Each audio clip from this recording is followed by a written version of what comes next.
Sarah Josepha Hale is known as the Mother of Thanksgiving. It's a well-deserved nickname.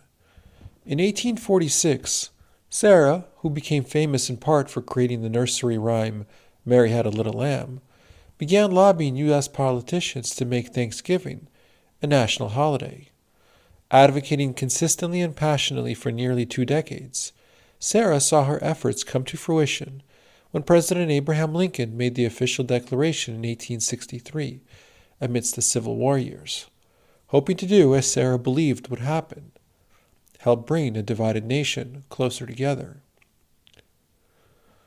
Born in 1788 in Newport, New Hampshire, Sarah grew up in a family that valued education and moral conviction. Her father, a Revolutionary War veteran, and particularly her mother, encouraged Sarah's intellectual curiosity. As Sarah would later say about her mother's impact, "I owe my early predilection for literary pursuits to the teachings and example of my mother. She had enjoyed uncommon advantages of education for a female of her times, possessed a mind clear as rock water, and had a most happy talent of communicating knowledge. She had read many of the old black-letter chronicles, and innumerable were the ballads, songs, and stories with which she amused and instructed her children."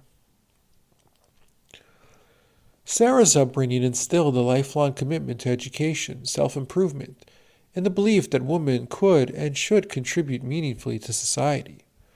These convictions became even more pronounced after tragedy struck, when in 1822, Sarah's husband passed away suddenly, leaving her a widow with 5 young children. Sarah turned to her pen to support her family. Sarah's first major literary success came in 1827 with the publication of Northwood, A Tale of New England. A thoughtful exploration of life in rural New England, the novel also contained a bold critique of slavery, making Sarah one of the first American writers to address the issue in fiction. The book's success earned her an offer to become editor of Ladies' Magazine in Boston. Sarah embraced the opportunity, and under her guidance, Ladies' Magazine became a platform for advocating women's education and societal influence. When the magazine merged with Godey's Ladies' Book in 1837, Sarah continued as editor, shaping it into the most widely read women's publication of the 19th century, championing issues from women's rights to preserving historical landmarks, and, of course, establishment of a national day of Thanksgiving.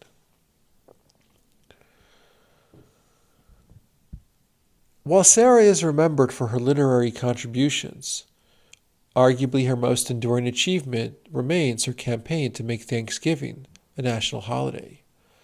At the time, Thanksgiving was celebrated sporadically and at different times across the states.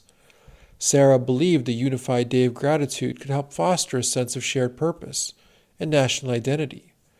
She wrote governors, legislators, and 5 U.S. presidents, arguing for its adoption.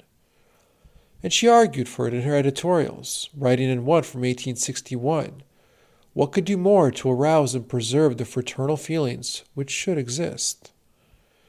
It was a vision that resonated deeply during the Civil War time.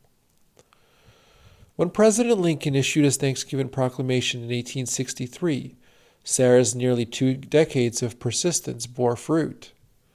The following year, she wrote in an editorial, "Who can estimate the benefits and blessings which may flow from the faithful observance of this happy festival?